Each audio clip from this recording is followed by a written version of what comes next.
மனிதானே மகத்தானவன், மனிதானே மகத்தானவன், மனிதானே மகத்தானவன். நண்பர்கள் அனைவருக்கும் வணக்கம். பதிவுக்கு வரதுக்கு முன்னாடி நம்ம சேனல் சப்ஸ்கிரைப் பண்ணாதவங்க சப்ஸ்கிரைப் பண்ணுங்க. 12ஆம் வகுப்பு தேர்வு கடந்த 2025 எழுதியிருக்கிறாரு ஒரு பையன். 7 மார்க்கோ 8 மார்க் வாங்கியிருக்கான்னு நியூஸ் இன்னைக்கு பார்த்துருந்தேன். அதில் 8 மார்க்கு ஒரு வருஷம் படித்து 8 மார்க் வாங்கின பையன் அட்டெம்ப்ட் 1.5 மாசத்துல இப்போ எழுதுறாங்க பாருங்க. அதில் 71 மார்க் எடுத்து பாஸ் பண்ணியிருக்காப்புல. எப்படிடா இதெல்லாம் முடியுதுன்னு பேரண்ட்ஸ் கேட்கும்போது அந்த ஸ்கூல் டீச்சர் சொல்லியிருக்காங்களாமா, இந்த மாதிரி அண்ணாமலையை அவரை பற்றி சொல்லி மோட்டிவேட் பண்ணி அதில் இன்ஸ்பயர் ஆகி அவன் 71 மார்க் மேலே எடுத்திருக்காப்புல. உண்மையிலேயே மாற்றம் என்கிறது எப்படி வருது பாருங்க. இது ஒரு ஆச்சரியமான விஷயம் என்னன்னா, இன்னைக்கு எல்லாம் இங்க இருக்கிற கட்சி தலைவர்கள் எல்லாருமே அவங்கவுங்க தொண்டர்கள் கூட ஏன் தலைவர் மாதிரி வா அப்படின்னு அவங்க பையனுக்கு சொல்றதில்ல, சொல்ல மாட்டாங்க. அந்த அளவுக்கு யாரும் தகுதி இருக்கிற மாதிரி தெரியல. இருக்கலாம், அரசியல்ல வேற மாதிரி இருக்கலாம். நான் படிப்புல நான் சொல்றேன்.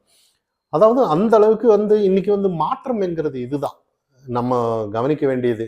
இன்னைக்கு ஒரு ஸ்டூடெண்ட்டுங்கிறது நாளைக்கு நிறைய ஸ்டூடெண்ட் மத்தியில இன்னைக்கு கண்டிப்பா வேற மாதிரி இருக்கும்.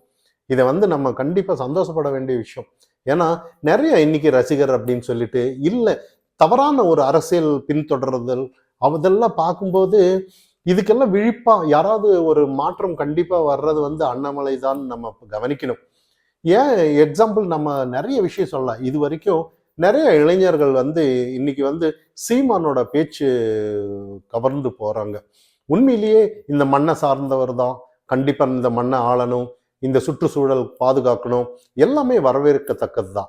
ஆனா இது உண்மையிலேயே இன்னொரு விஷயம் என்னன்னா, ஒரு காசு கொடுக்கறது இல்லை, எதுவுமே கொடுக்கறது இல்லை, அங்கீகார கட்சிக்கு கிடைச்சிருச்சு. உண்மையிலே இது பாராட்டத்தக்கது தான்.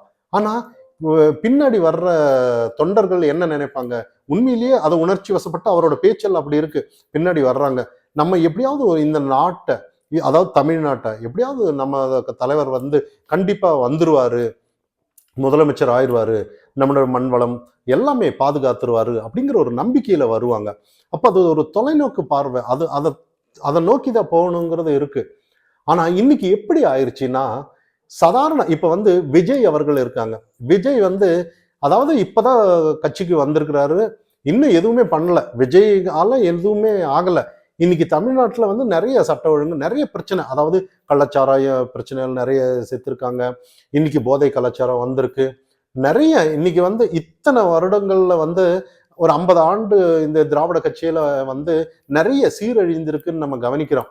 இது விஜயால வரல. இன்னைக்கு இதுக்கு கூர்ந்து கவனிக்கணும். ஏன்னா விஜய் இன்னைக்குதான் ஏதோ நான் பாலிடிக்ஸுக்கு வந்திருக்கிறாரு, கத்துட்டு இருக்கிறாருன்னு நம்ம சொல்லலாம். அவர் வருவாரு, ஓட்டு எண்ணிக்கை கூட அவருக்கு இன்னும் பலப்படுத்தல.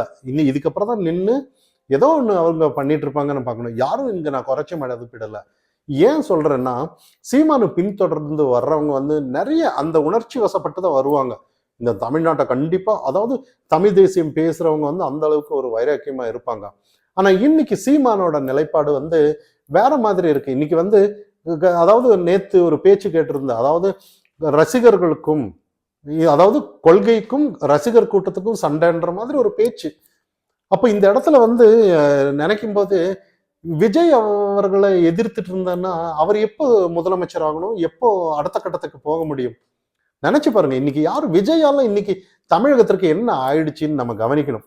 அப்ப இந்த இடத்துல தொண்டர்கள் மத்தியில ஏதாவது ஒரு கேள்வி வரும். இன்னைக்கு நிறைய விஷயங்கள் இன்னைக்கு அதை நேர்கோட்டுல பயணிச்சுட்டு தான் இருந்தாரு. ஏன் இப்ப திடீர்னு விஜய் கூட இவருக்கு என்ன வேலை? நல்ல அது நாம் தமிழருக்கு கூட அது ஒரு சரியான செயலா இல்லை. ஏன்னா டிஎம்கே எதிர்க்கிறாரு, டிஎம்கே கூட மோதுறாரு. நிறைய நம்ம பார்த்துருந்தோம், ஈவேர எல்லாம் கிழிச்சு தொங்க விட்டு இருந்தாரு, அதெல்லாம் நம்ம அங்க பார்த்துருந்தோம். உண்மையாவே ஆரோக்கியமான அரசியல் எடுத்துட்டு போனாரு. ஆனா இன்னைக்கு சடனா ஏன் இந்த மாதிரி டிவிகே கூட நிக்கணுங்கிறது தொண்டர்கள் ஆச்சரியமா பார்த்துட்டு இருக்காங்க. ஆனா இது என்னன்னா மக்கள் பார்ப்பாங்க. ஏன்னா நிறைய விஷயம் இதுக்கு எடுத்துக்காட்டு நம்ம சொல்லலாம். ஏன்னா நிறைய கருத்துக்கள் சொல்லலாம், என்ன பண்ணலாம். ஆனா இது இந்த மாதிரி டிவிக்கே எதிர்த்துட்டு இருந்தோம்னா ஒரு குட்டையில தான் அப்படியே ஓடிட்டு இருக்கணுமே ஒழிய அடுத்த கட்டம் நம்ம தாண்ட மாட்டோங்கிற மாதிரி தான். அப்போ உங்களோட பயணம் எதை நோக்கி போகுதுன்றது உங்களுக்கு ஒரு கேள்விக்குறியா இருந்துரும். டிவிக்கே எதிர்த்துட்டு இருந்தானா உங்களை பயணம் எதை நோக்கி இருக்கணும்னு தான். ஏன்னா யாரோ சொல்லுவாங்க, உங்களோட இலக்கு நோக்கி போகணும்னா இடையில யார் இருந்தாலும் தள்ளிட்டு தான் போகணும். அவங்களுக்கு ரெஸ்பான்ஸ் பண்ணிட்டான்னா வேற மாதிரி போயிடும். ரெஸ்பான்ஸ், அதாவது அரசியல்ல ரெஸ்பான்ஸுங்கிறது வேற. யார் எதிர்க்கணுமோ, ஆட்சியில யார் கட்டில இருக்காங்களோ அதை தான் எதிர்க்கணுமே ஒழிய, இந்த மாதிரி போனோம்னா தொண்டர்கள் வந்து தலைவர் மேல ஒரு சின்ன ஒரு மைனஸ் பாயிண்டா இருக்குன்றது தான் நம்மளோட கருத்து. ஏன்னா இன்னொரு விஷயம் என்னன்னா, திருமாவளவன் அவர்கள் நிறைய மேடையில சொல்லுவாரு, 31 வருடங்காலம் நான் இந்த அரசியல்ல நான் இருந்திருக்கேன், என்னை துணை முதலமைச்சர்ன்னு சொல்றீங்களே ஒழிய ஏன் முதலமைச்சர் ஆக முடியாதா அப்படிங்கிற ஒரு ஏக்கத்தோட சில பேச்சு பேசுறாரு.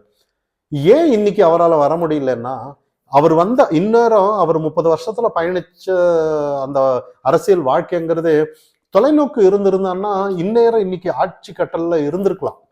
இன்னைக்கு தமிழகத்துக்கு நிறைய மாற்றங்கள் கொடுத்திருக்கலாம், நிறைய ஒரு கட்சியில அங்கீகாரம் பெற்றிருக்கலாம், அதாவது ஒரு பதவியில இருக்கலாம். ஏன்னா அறிக்கை விட்டுட்டே இருக்கிறத தாண்டி அதை செயல்படுத்துற இடத்துல அவங்க உட்கார்ந்து இருக்கலாம்.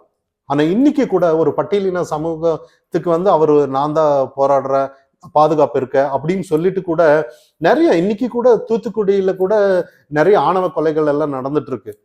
ஆனா எதுக்குமே அவங்க குரல் கொடுக்கறது இல்லை. காரணம் என்னன்னா, ஏதோ அவங்களோட லிமிட் உள்ளுக்குள்ளாரியே இருப்பாங்க. தொலைநோக்கு பார்வை இல்லைன்னு தான் பார்க்க பண்ணணும்.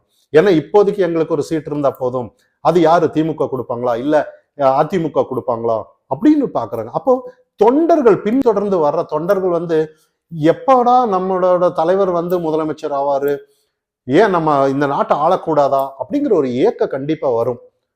ஆனா இவங்க வந்து ஏதோ ஒரு சீட்டுக்குள்ளார 4 சீட்டு 5 சீட்டு வாங்கி அந்த, ஏன்னா தனித்து நிக்க தைரியம் இல்லைன்னு தான். ஏன்னா அப்படி தனித்து நிக்கலைனாலும் கூட அவங்களோட கொள்கையில உறுதியா இருக்காங்களான்னு தான். அப்படி கொள்கையில உறுதியா இருந்திருந்தான்னா இன்னைக்கு திமுக ஆட்சியில நடக்கிற ஏதாவது ஒரு அவலம் இருந்தாலும் கூட இவர் தட்டி கேட்டிருக்கணும். ஆனா தட்டி கேட்கல. நிறைய விஷயங்கள் இன்னைக்கு தொண்டர் சமூக வலைத்தளத்துல பார்க்கும்போது நிறைய விஷயங்கள் இன்னைக்கு தெரியுது. அதனால வந்து என்னன்னா ஒரு ஆரோக்கியமான அரசியல் இன்னைக்கு வந்து இளைஞர்கள் வந்து நிறைய உற்று நோக்கிட்டு இருக்காங்க. அண்ணாமலை சரியா, திருமாவளவன் அவர்கள் பின்னாடி போற இளைஞர்கள் சரியா, சீமான் பின்னாடி போற சரியா, டிவிகேல வந்து இன்னைக்குதான் நம்ம அதை கத்துட்டு இருக்காங்கன்னு சொல்றேன். ஏன்னா இன்னும் கூட அவங்க வந்து ஒரு ஒரு இப்பதான் ஒரு அரேஞ்ச் பண்ணிட்டு இருக்காங்க. ஏன்னா நிறைய விஷயம் நம்ம பார்க்கலாம். அவங்க வந்து விஜய் வந்தா ஒரு கூட்டம் வரும், விஜய் வரலன்னா கூட்டம் வராது. அப்ப எல்லாம் ரசிகர் கூட்டமா தான் அங்க இருக்காங்கிறத நம்ம பார்க்கணும். அப்படியே கூட்டம் வந்தாலும் கூட பொது சொத்துக்களை நாசப்படுத்தி, அப்ப இதெல்லாம் அதாவது வந்தாலும் கூட அது ஒரு இன்ஸ்பயர் ஆகி மக்களுக்கு ஒரு மாற்றத்தை கொடுக்குறதாங்கிறது தான் நம்மளோட பதிவு. வேண்டும் மாற்றம் வேண்டும் அப்படின்னு சொல்லி யாரால மாற்றம் வேண்டும்? இப்படி இருந்தவ ஒரு தொலைநோக்கி பார்வை இல்லாம எப்படி மாற்றம் வரும்? குண்டு சட்டியில குதிரை ஓட்டின மாதிரி அப்படியே இந்த கட்சியில கூப்பிடுவாங்களா இந்த கட்சியில கூப்பிடுவாங்களா அப்படின்னு சொல்லிட்டு இருந்தான்னா மாற்றம் கண்டிப்பா வர்றது. இனிமே ஒவ்வொரு தலைவருக்கு பின்னாடி ஒரு தொண்டனோட ஆசை என்ன இருக்குன்னா, நாங்களும் பதவியில உட்காரணும் அப்படிங்கிற ஒரு ஆசை வந்து தொண்டனுக்கு இருக்கு. ஆனா இன்னைக்கு தொண்டனுங்க வந்து ஏமாற்றத்தை தான் நீங்க கொடுக்குறீங்களே ஒழிய அவனுக்கு வந்து ஒரு நல்ல அந்த தொலைநோக்கு அவன் எதுக்காக பின்தொடர்றாங்கிறது கூட நீங்க மறந்துடுறீங்க. இன்னைக்கு ஏதோ ஒரு நிலைப்பாடு எடுக்கிறீங்க, அது என்ன நிலைப்பாடு ஏதுன்னு அது அரசியல் வியூகம் வந்து தெரிஞ்சவங்களுக்கு தான் தெரியும். நாம சொன்னா அது சரியா இருக்காது. ஏன்னா ஏதோ ஒரு ஓட்டு பிரிக்கிறதுக்காக இல்ல ஏதோ ஒண்ணு அது நம்ம சொன்னா நல்லா இருக்காது. ஆனா அப்படிப்பட்ட ஒரு அரசியல் வந்து ஆரோக்கியமா இருக்காது. என்னைக்குமே இதேதான் இந்த ஸ்டாண்ட்ல தான் இருக்க முடியுமே ஒழிய நீங்க வந்து பதவிக்கோ எந்த ஒரு ஆட்சியிலும் உங்களோட உட்காரவே முடியாது. மனிதானி மகத்தானவன்